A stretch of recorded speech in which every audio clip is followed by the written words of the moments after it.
이사야 2장 5절 말씀입니다. 야곱 족속아 오라 우리가 여호와의 빛에 행하자. 아멘. 야곱의 집을 부릅니다. 하나님의 구원의 약속은 이스라엘 민족 전체에 주어졌다는 것을 알 수 있습니다. 한 사람도 안 빼고 다 구원받냐 그런 말은 아니지만 민족 단위로서 야곱의 집, 야곱 족속, 즉 이스라엘은 로마서 말씀한 대로 하나님의 부르심과 은사에는 후회하심이 없느니라. 이게 1차적으로 유대인에 관한 말씀입니다. 언제까지요? 그 사람들을 주의 빛 안으로 이끌 때까지 하나님은 멈추지 아니하시고 그들을 끝내 구원하십니다. 본인들도 알고는 있을 것입니다만은 마지막이 되면 깜짝 놀랄 겁니다. 하나님의 세상 구원 계획 안에 우리가 중심에 들어 있었구나. 로마서 보면 약속도 유대인에게 있고 율법도 유대인에게 있고 예배가 무엇인지 유대인에게 있고, 그러니까는 우리가 예배를 어떻게 배웠냐면 유대인을 보고 배운 겁니다. 그들이 다 잘해서만 아니라 그들이 틀려서 또 배운 것도 있습니다. 저렇게 만드는 거구나. 말은 예배의 가장 핵심적인 부분, 형식까지 하나님이 유대인에게 가르쳐 줬거든요. 먼저. 그래서 너희가 다른 민족들에게 가르치라는 얘기였습니다. 모범을 보이라는 얘기였습니다. 잘하면 저렇게 하는 거구나 배웠고, 잘못하면 예배를 저렇게 드리면 하나님 앞에 벌 받는구나. 이건 하나님 섬기는 게 아닌 거구나. 이렇게 배웠습니다. 그렇게 이 죄인들의 세상에 하나님께서 하나님의 뜻을 가르쳐 주시고 하나님의 마음을 또한 우리에게 행할 것을 일러주시는데 하나님이 유대를 쓰셨습니다. 그리고 쓰고 물건 쓰고 버리듯이 너희는 낡았으니까 저리 가 이런 게 아니라 그 구원에 유대인이 중심에 서 있도록 그렇게 하셨습니다. 예루살렘과 성전이 또 있게 하셨습니다. 하나님 그래서 이들을 버리지 않냐고 마지막에 하나님의 때가 어디만큼 이런지를 보여주는 그 길에 보면은 이정표 있죠. 여기는 어디 갑니다. 몇 킬로 남았습니다. 그런 것처럼 유대인을 통하여서 이 전 세계 구원에 그들을 리더격으로 삼았고 장자로 삼았고 한편 중심으로 삼았기 때문에 이 중심축이 어디로 움직이냐 보면 알 수 있잖아요. 그래서 유대인을 통하여 우리가 시대를 알게 하셨습니다. 그 중에 유대인의 구원이 가까웠다는 신뢰 중에 하나가 이스라엘 사람들이 열방이 흩어지다 돌아간다는 겁니다. 나라를 세우고 돌아간다. 이거는 정말 끝이 왔다는 징조입니다. 성경에 보면 계속 이스라엘 사람들 모은다 그랬거든요. 그 다음에 어떻게 하냐? 이들을 회개시킨다 그랬어요. 그리고 그때쯤 하여 전쟁이 있고 주님 오신다 그랬어요. 그 회개가 왜냐하면 괴로울 때 사람들이 자기 죄를 토하게 돼 있거든요. 얼마 안 남았습니다. 자, 여기 옛적부터 이렇게 유대인이 즉 이스라엘이 구원의 중심에 있는데 안타깝게도 이 사람들은 깨닫지 못하고 또 알았더라도 그걸 자부심과 자기 영광으로만 삼았지 실제로 하나님의 주신 구원이 내 안에 진짜 실행이 되고 적용이 되는 데는 별로 관심도 없고 믿음이 없어서 이 세상 풍조를 따라갔습니다. 그게 이제 6절 이하에 잘 나와 있습니다. 그러면 이 사람들을 어떻게 해야 본래 하나님의 뜻을 깨닫게 할 수 있을까요? 불러서 가르쳐야겠죠. 그래서 부릅니다. 오라 그럽니다. 우리가 사람에게 말을 할 때 지칭하지 않고 말하는 경우가 있습니다.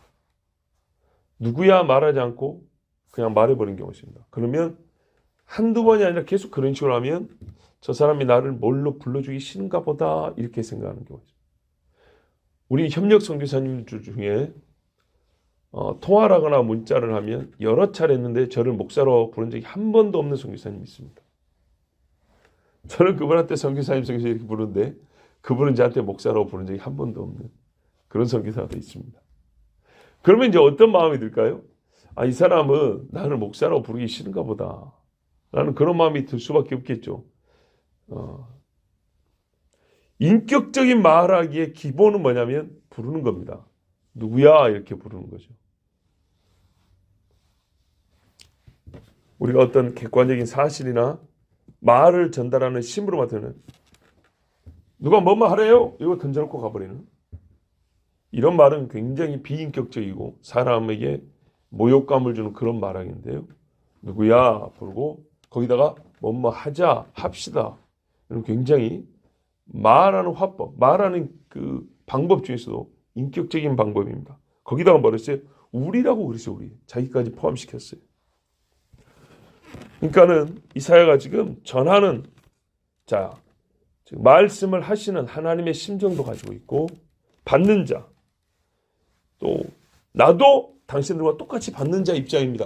라고 동일시하여서 그렇게 말을 하고 있어요. 우리가 뭐뭐 행하자. 이렇게 말하고 있잖아요. 예레미야가 망하는 유대인들과 고통을 똑같이 당하듯이 선지자들이 보면요. 나하고 너희하고는 달라. 나는 여기 떨어져 있고 나는 하나님의 말씀을 전하는 자야. 나하고 너희하고 다르지. 이런 개념이 아니에요. 전하면서도 나도 똑같이 당신들처럼 받는 사람이야. 이게 선지자들의 말투에는 들어가 있어요. 오늘도 이사야가 하나님 주신 감동을 따라 오라 우리가 함께 변론하자 그런 것처럼 야곱의 집아 오라 우리 같이 하나님의 빛 안에 가서 그렇게 살아가자. 행하자. 이렇게 말하고 있습니다. 우리가 변론하자 해서 하나님 옳습니다. 나는 죄인입니다. 시인을 했다면 그 다음에 이제 뭡니까? 하나님의 빛 안에서 행하는 것이죠. 지난 주일에도 읽었던 미가서에도 사람아 주께서 원하시는 것이 무엇이냐 하면 겸손히 하나님과 함께 행하는 것이 아니겠느냐 이 뒤로 이어집니다.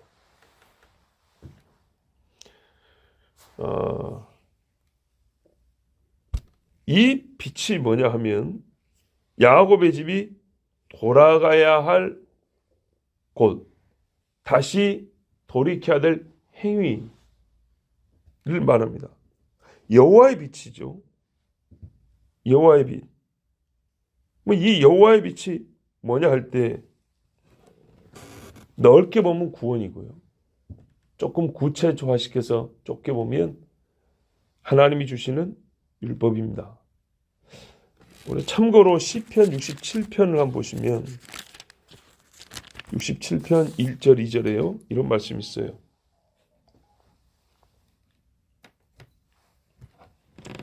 참고할 수 있는 말씀입니다.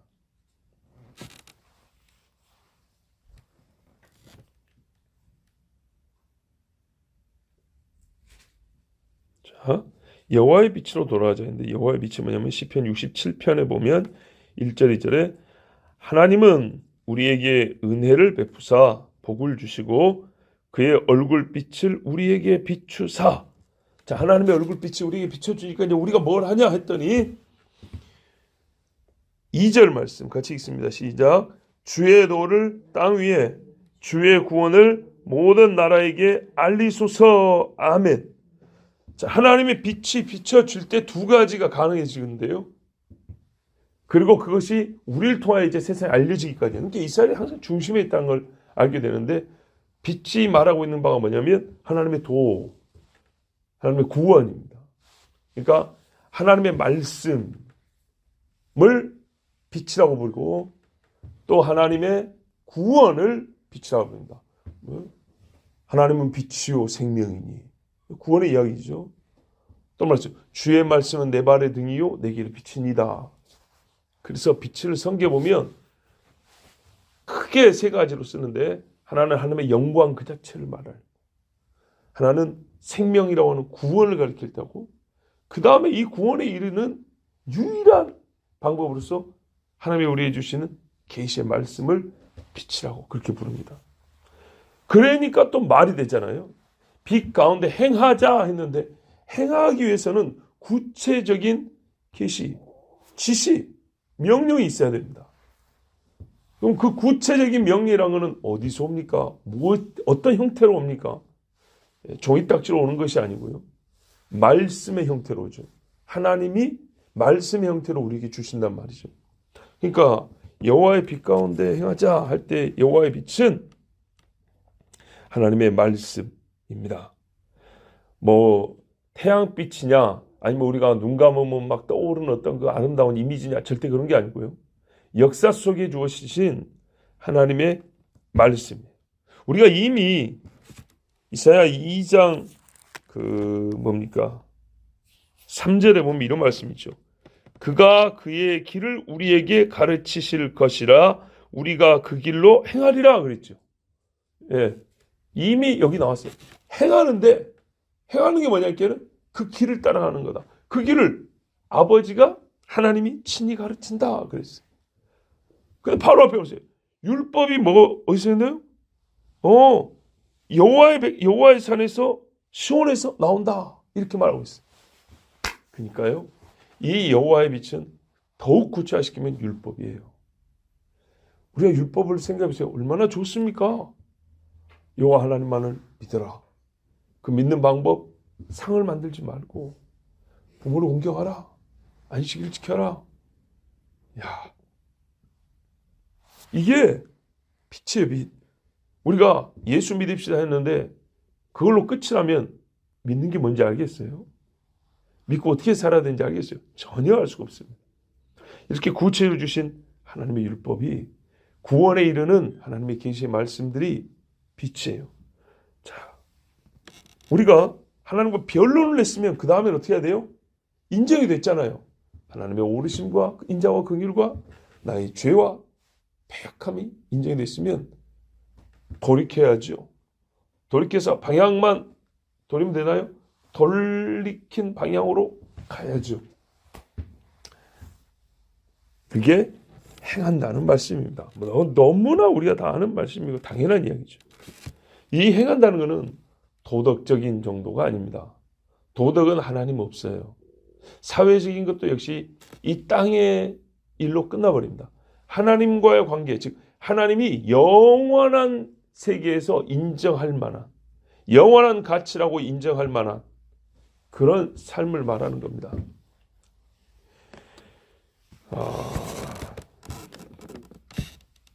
여호와께 돌아가서 하나님의 말씀대로 살면 그것은 하나님이 영원한 가치 있는 행위로 인정하셔서 우리에게 어떻게 해요? 상을 주신다 그랬어요. 그러면 이 빛 가운데 행한다, 하나님의 말씀을 따라 살아간다는 것은 언제 어디서 어떻게 나타나야 되냐? 빛을 비춤을 받았다 할 때부터 시작해서 호비다 할 때까지죠. 사울이 다메섹 도상에서 예수 그리스도의 빛을 보고 마지막 순교하기까지. 니고데모가 한밤중에 예수님 찾아왔는데 고민이 있어 왔는데 예수님이 거듭남에 대해서 말씀해 줬고요. 그리고 그가 어쩌겠어요? 많은 사람들이 예수님 욕할 때 그러면 되겠냐 하면서 예수님을 변론하더니 마지막에는 십자가 앞에 가서 미리 준비해놨던 향품을 가지고 예수님 장례를 치렀어요. 그러니까 예수님 장례 준비한 사람이 성경에 3명인데요. 공회원이었던 아리마대 요셉하고 니고데모하고 며칠 전에 예수님께 향유 부었던 여인하고, 이 여인이 300데나리온에 해당하는 향유를 보니까 가룟유다가 그거 팔아고 가난한 사람 주면 되지, 평상시에 잘하면 돼요 그런 거는. 근데 가만두어라. 이 여인은 내 장례를 미리 준비함이라고 그랬어요. 그 마음을 아무도 몰라요. 그게 진짜 예수 믿는 마음이거든요. 정말 생명 얻은 사람은 그렇게 주님을 생각하니까 제자들도 모르는 예수님이 지금 이 예루살렘에 왜 왔는지를 알고 그렇게 한단 말이죠. 그럼 니고데모나 아리마대 요셉도 미리 준비해 놓은 거거든요. 그리고 딱 예수님 숨을 거두시자 해지기 전에 와가지고 그 시신을 내어달라. 대단하죠. 이 세 사람 참 제자입니다. 참 제자. 언제부터 언제까지요? 주의 빛을 본 그 후부터 우리의 눈이 감길 때까지, 떠 있다면 주님 오실 때까지, 아침에 주의 인자하심을 노래하고 밤마다 주의 성실하심에 감사하고 이렇게 하루 종일 빛 가운데 행하는 겁니다. 빛 가운데 행한다는 것은 실수와 죄가 전혀 없이 산다는 건 아닙니다. 빛은 뭐냐면요, 실수했을 때 하나님 제가 부족합니다. 제가 잘못했구만요. 하나님 저에게 지혜를 더 주세요. 이게 빛 가운데 사는 겁니다. 죄를 지었을 때 하나님 제가 예수 믿는다고 해놓고도 이 모양입니다. 주여 잘못했습니다. 용서해 주옵소서.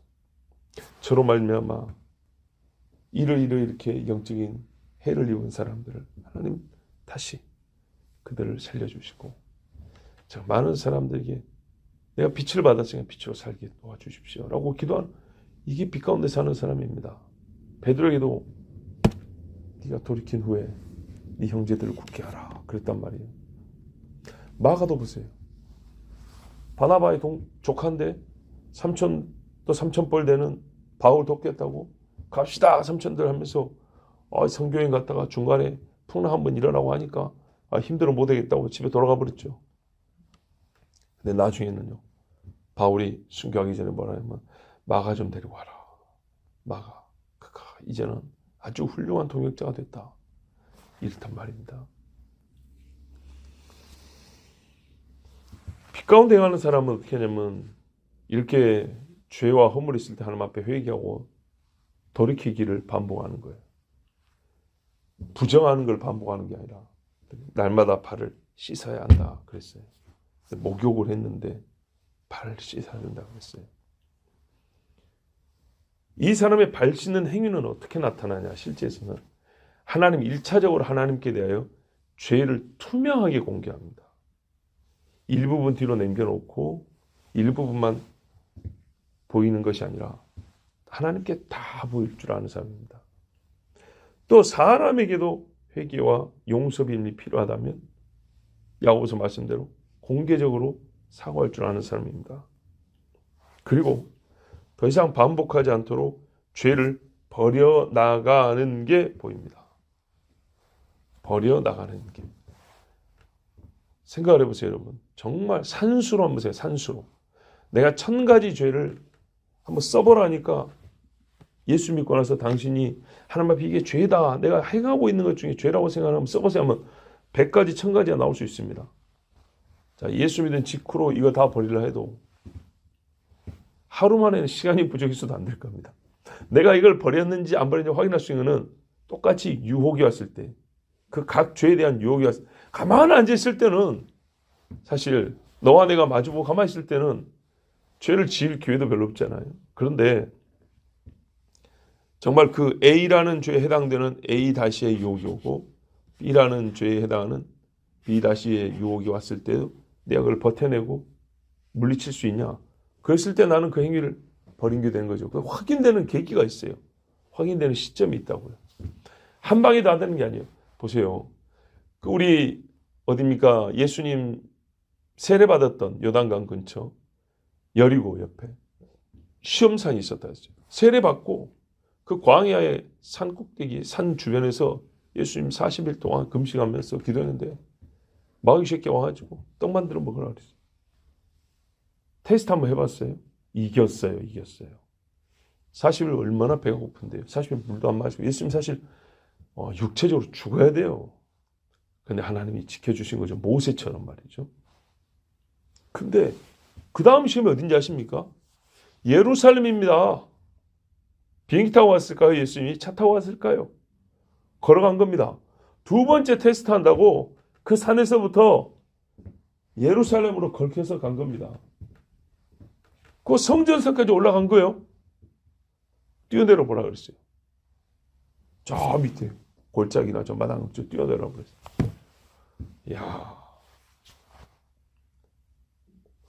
두 번째 시험은요. 그날 일어나지 않냐고 며칠 후에 했습니다. 하루에 다 일어난 거 아닙니다. 그랬더니 이번에 뭐가 확인됐어요? 내가 네 앞에서 쇼할 사람이 아니다. 세 번째는요. 다시 광야로 데려갔습니다. 오늘 산으로 데리고 왔어요. 아마 그 시험산으로 또 데려갔겠죠. 그래가지고 큰 큰 성들과 이 세상 것들 보여주면서 나에게 절하라. 이렇게 시험했어요. 예수님 마지막으로 사단을 떠나라. 주 하나님만 경배할 것이니라. 이랬어요. 중요한 세 가지 시험인데 과연 예수님이 하나님 앞에 자신을 바치는 완전한 종이 되었느냐를 테스트해 보이소 마귀가 세 가지 시험을 냈는데 하루에 다 한 게 아니고 종류도 다 다르고 그 시험에 맞는 장소로 그 시험에 꼭 넘어가기 좋을 만한 장소와 환경으로 옮겨 다니고 데리고 다니면서 테스트를 했어요. 그게 사실 제대로예요. 보세요. 우리가 기도하고 나서요. 막 뜨거운 다음에 이제 하나님 죄를 다 버렸습니다. 당신이 죄를 쓰세요. 옛날 수련하면 그런 거 많이 했죠. 막 썼어요. 불러 태웁시다. 그래서 나는 이제 하나님 이 모든 죄를 다 버립니다. 그런다고 된 게 아니에요. 버리고자 하는 그 죄가 꼭 지어지기 좋은 환경에 내가 놓여졌을 때 전날에는 뒤도 안 돌아보고 그 죄로 달려갔었는데 지금은 주님을 이렇게 쳐다보는 거예요. 아니죠 주님. 그리고 그 죄를 놓고 주님께로 가는 거죠. 그래야 그게 확인이 되는 거죠. 100m 달리기 테스트하는데 종이에다가 100m는 당신 몇 초에 달립니까? 100m 달리는 무엇입니까? 이렇게 내는 게 아니고 운동장에서 뛰어야 그건 테스트가 되는 겁니다. 빛 가운데 행한다는 건요. 그래서 죄 버림까지 가는데 우리의 삶의 평생에 확인돼야 되는 거고 평생이 확인되되 그게 단시간 모든 죄가 동시적으로 버렸다는 게 확인되는 것이 아니라 실제를 보세요. 내가 남편의 성질 낸 사람이면 다른 따뜻한 남편하고 화를 낼 만한 그런 케이스에 그게 확인되는 거예요. 내가 하나님 앞에 물질을 숨겨놓고 했다면 오늘도 역시 물질이 들어와서 내가 하나님께 이걸 바칠 것이냐 말 것이냐 하는 그런 갈림길이라는 그런 상황이 됐을 때 그게 실제 확인이 되는 거예요. 거룩한 사람들의 모임 가운데서 고백은 그래야지만 그게 실제는 그 삥 둘러앉은 고백한 그 장소에서 확인되는 게 아니에요. 자, 이렇게 해서 살면서 보면 하나씩 하나씩 버려지고 멀어지는 게 보입니다.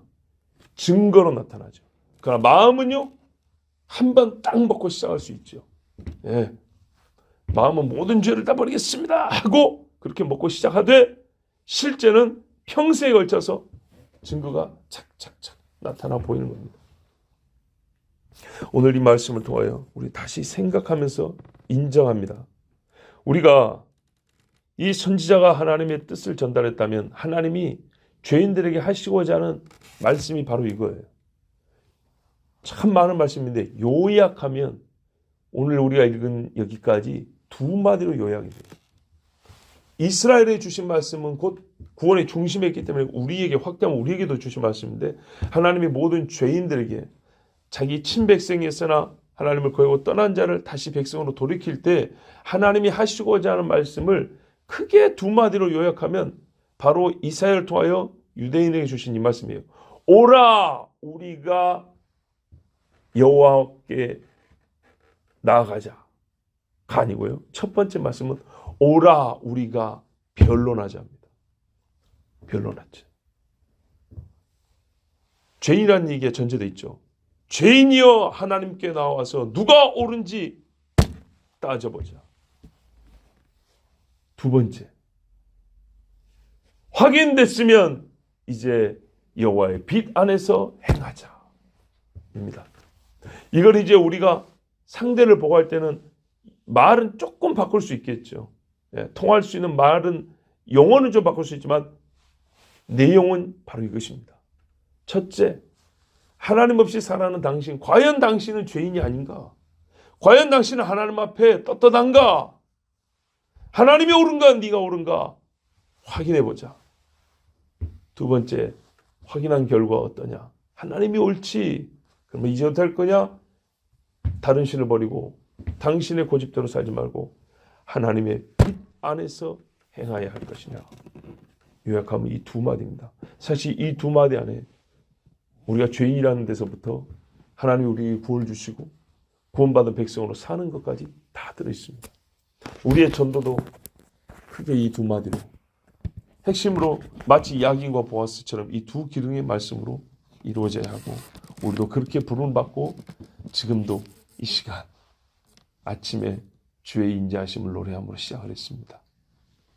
밤마다 주의 성실하심을 기억하고 감사하며 오늘도 주의 빛 가운데 같이 행합시다. 기도하겠습니다. 하나님 감사합니다. 날이 어두운 이때에도 우리가 여호와의 빛을 보고 살게 하시고 아직 해도 뜨지 않았지만 하나님의 빛 가운데 벌써 행할 수 있도록 인도해 주셔서 감사합니다. 주여, 눈 감을 때도 하나님이 우리를 보여주사 다시 눈을 뜨게 하시고 숨이 좀 약해진다 싶은데 하나님이 다시 흔들어 깨우사 힘있게 숨을 쉬게 하여 주셔서 우리가 주의 은혜 안에 살고 있음을 알게 하시고 우리는 그 감사한 마음으로 주님께 다시 나와 고백하고 아뢰고 주님께 영광을 돌리게 하시니 감사합니다. 오늘 하루도 하나님께 정말로 모든 말과 행실에 있어서 우리가 빛 안에 거한다는 것을 증거로 표로 나타내 보이게 하여 주시옵고 우리 하나님이 이것을 그래 확인했다로 끝나지 않냐고 내가 너에게 상을 주리라 약속하셨으니 우리가 주님 나라에 상 받을 소망을 갖게 하여 주시옵소서. 우리가 오라 변론하자 해서 오라 여호와의 빛 가운데 행하자까지 들었습니다. 우리 역시 많은 사람들을 주님과의 변론장으로 초대하고 부르고 또한 우리 같이 하나님의 빛 안에서 행합시다라고 청하여 우리가 다 여호와의 구원받은 백성으로 살고 주님 나라 들어갈 수 있는 은혜를 주시옵소서. 예수 그리스도 이름으로 기도하옵나이다. 아멘.